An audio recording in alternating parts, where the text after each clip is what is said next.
Assalamualaikum warahmatullahi wabarakatuh. Pada pertemuan kali ini, selanjutnya kita akan masuk pada penentuan kadar protein. Jadi tujuan dari analisis ini yaitu menentukan kadar protein dari suatu bahan pakan yang akan kita uji. Nah, untuk bahannya sendiri yang kita gunakan pada pertemuan kali ini yaitu saya menggunakan gamal, tepung daun gamal dengan tepung daun lamtoro.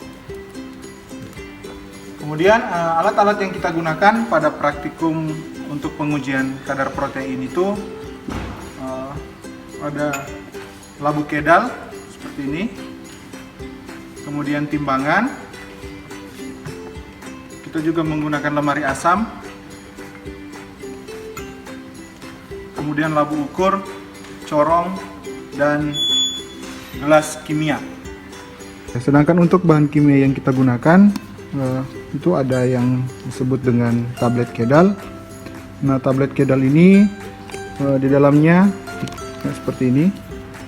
Kandungan tablet kedal ini merupakan kandungan dari tembaga, selenium, titanium, sama merkuri. Nah, fungsinya itu sebagai katalis untuk mempercepat reaksi pada saat pemanasan. Tetapi kita gunakan yang sudah dihaluskan seperti ini. Sudah berupa bubuk. Nah, kemudian bahan selanjutnya yang kita gunakan yaitu asam sulfat H2SO4. Nah, bahan selanjutnya juga kita gunakan yaitu HCl.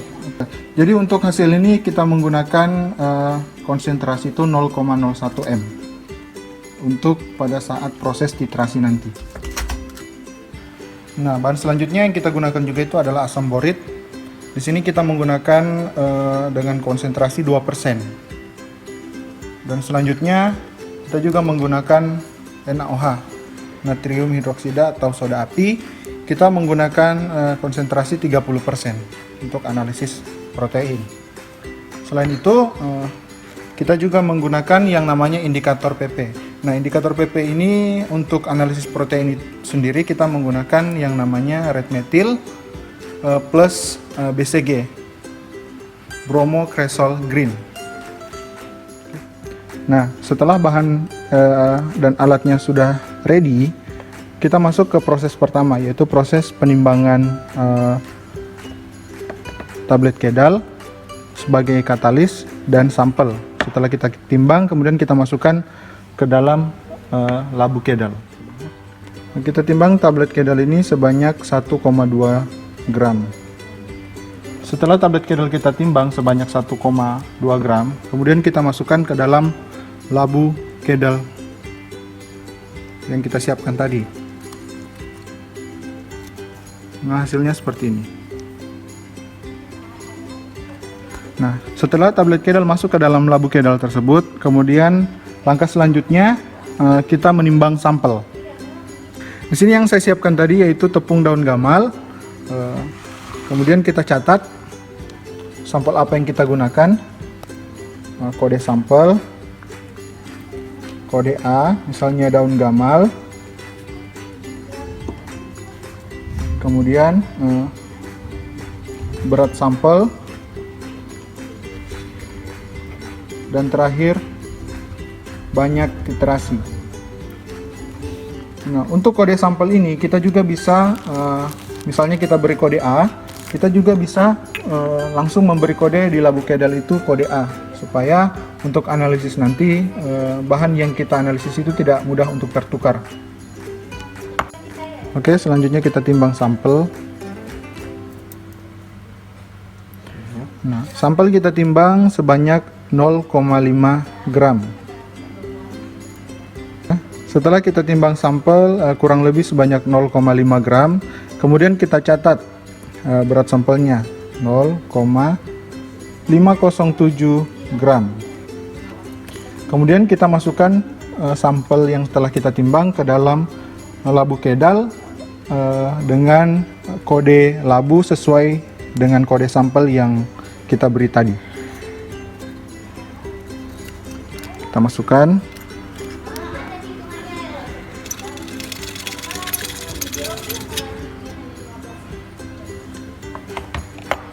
Kemudian lakukan penimbangan yang sama pada sampel selanjutnya. Ini di sini saya pakai tepung daun lamtoro. Kita nimbang sampel juga sama 0,5 gram. Nah, setelah penimbangan selesai, langkah selanjutnya kita melakukan proses destruksi. Proses destruksi ini kita lakukan di lemari asam.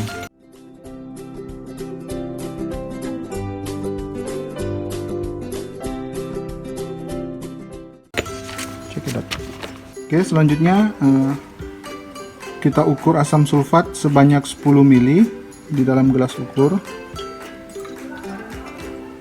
seperti ini. Kemudian kita masukkan ke dalam labu kedal yang sudah kita beri sampel dengan tablet kedal tadi. Kita masukkan seperti ini.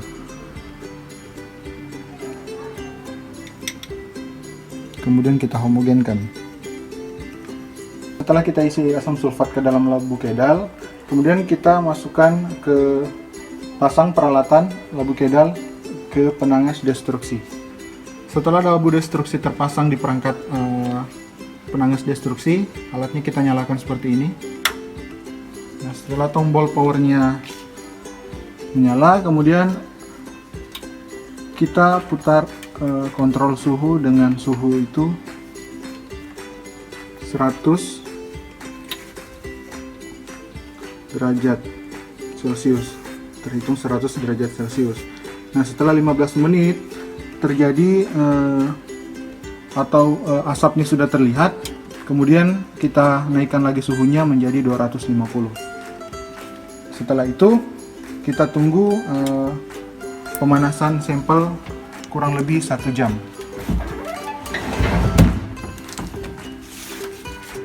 Jadi fungsi dari destruksi ini yaitu untuk mengubah nitrogen apapun dalam makanan selain dalam bentuk nitrat atau nitrit menjadi amonia. Nah, amonia gas itu tidak dibebaskan di dalam larutan asam karena dalam bentuk ion amonium. Jadi untuk fungsi destruksi sendiri yaitu nitrogen itu diubah menjadi amonia. Nah. 1 hour later. Setelah sampelnya kita destruksi dan kita melakukan pengenceran, hasilnya seperti ini. Kemudian kita masuk ke proses selanjutnya yaitu proses destilasi. Nah, bahan yang kita gunakan yang seperti saya jelaskan tadi untuk destilasi itu kita menggunakan asam boraks 2%, kemudian NaOH 30%, ada Aquades dan indikator PP. Nah, langkah pertama kita ukur Aquades sebanyak 100 ml, kemudian kita masukkan ke dalam tabung destilasi. Nah, setelah Aquades kita ukur, kemudian kita masukkan ke dalam tabung destilasi seperti ini.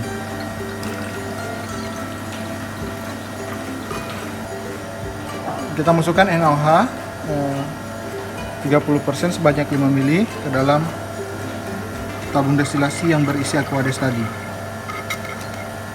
Nah, setelah selesai kita ambil sampel yang tadi, kita tuangkan ke gelas kimia.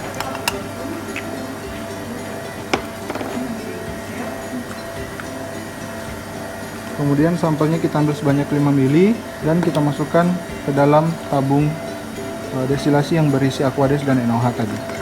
Oke, setelah kita masukkan Aquades sampel dengan NaOH tadi, kemudian kita masukkan ke alat destilasi seperti ini. Sebelum alatnya kita nyalakan, tabung penerima ini harus kita cuci bersih dengan menggunakan Aquades. Setelah dicuci bersih dan labunya kering, tabung penerima tersebut kita beri asam borat 2% sebanyak 10 ml. Seperti ini. Setelah kita beri asam borat, kemudian kita masukkan indikator PP kurang lebih 3-4 tetes. Oke. Nah, setelah tabung penerima berisi asam borat dan indikator PP, kita pasangkan rangkaiannya ke dalam alat destilasi Aquades. Setelah kita rangkaiannya terpasang dengan sempurna, kemudian kita melakukan destilasi seperti ini. Sini tertulis sudah standby, berarti alatnya sudah siap untuk dioperasikan. Kemudian kita geser sekali, tertulis execution, diklik, sampel 1 siap. Untuk menyalakan, kemudian kita klik lagi untuk melanjutkan, dan sampel tersebut akan didestilasi selama 5 menit dan akan berhenti secara otomatis. Nah, fungsi dari destilasi sampel tersebut yaitu mengubah amonium sulfat menjadi gas amonia yang berada di dalam tabung destilasi tersebut. Pada saat proses destilasi, karena amonium sulfat diubah menjadi gas amonia, nah gas amonianya itu akan bergerak melalui tabung yang dirancang sedemikian rupa, kemudian dia akan bergerak masuk ke dalam tabung penerima yang berisi asam borat tersebut, seperti ini. Setelah waktu dinyatakan berhenti atau finish, nah, labung penerima tadi kita keluarkan, kemudian kita masuk ke proses selanjutnya, yaitu proses titrasi. Ya, dari penentuan kadar protein yang terdapat di dalam sampel bahan pakan atau bahan hijauan pakan ternak, karena tentu saja tidak terlepas daripada pelakuan titrasi. Apa sebenarnya tujuan yang diperoleh dari titrasi ini? Untuk menetralkan daripada perubahan warna itu sendiri. Ya, dari proses destilasi tadi ini menunjukkan di aroma itu warna kehijauan. Ya. Nanti dengan pelakuan titrasi ini akan netral, ya, menjadi warna yang tentu saja merah muda pada akhir titrasi ini. Jadi nanti sebenarnya dalam titrasi ini akan diperoleh berapa kandungan N, ya, yang diperoleh di situ. Karena kita tahu bahwa penentuan kadar protein itu adalah berapa persen yang diperoleh ada kandungan N di dalam sampel itu sendiri. Ya, jadi di situ akan bisa dihitung. Ya, jadi kita akan pindahkan, ya, putar, ya, dengan alat titrasi ini. Ya. Selama beberapa menit.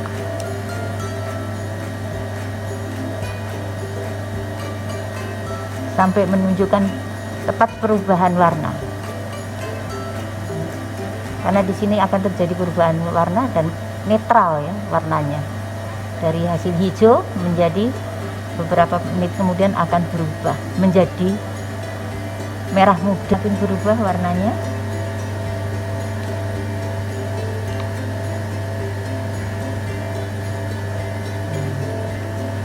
Akan menuju perubahan warna yang sudah agak meningkat, perubahannya menjadi merah muda. Nah, dengan perubahan warna ini nanti kita bisa menghitung berapa yang dihabiskan, ya, banyaknya larutan gitu. Dan bisa dihitung berapa persentase dari kandungan N yang terdapat di dalam sampel, ya, dalam hal ini hijauan pakan ternak.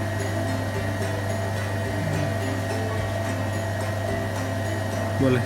Ya, saya kira hanya itu saja yang bisa diperagakan.